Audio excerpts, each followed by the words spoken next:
Գերմանիայի Դաշնային Հանրապետության միջև 23 թվականի նոյեմբերի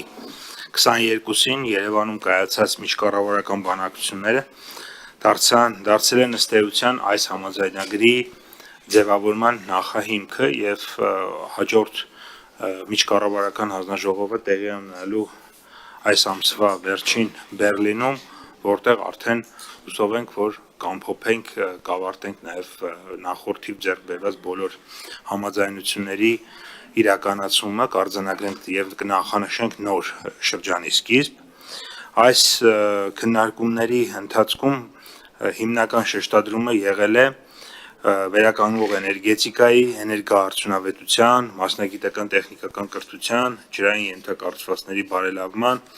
տարածքային կառավարման բարեփոխումների, տեխնոլոգիական ոլորտի համագործակցությունը եւ դրա շրջանակներում նաեւ ԳԴՀ-ի կողմից Հայաստանի Հանրապետությանը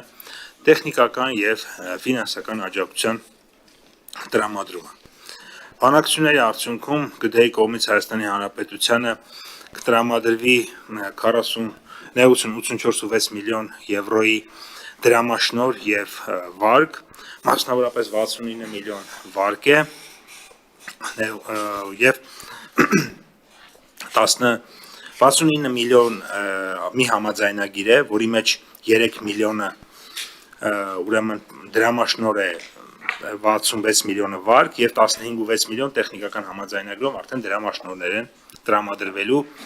GIZ-ի միջոցով։ Կարճ ասած, եթե մի քիչ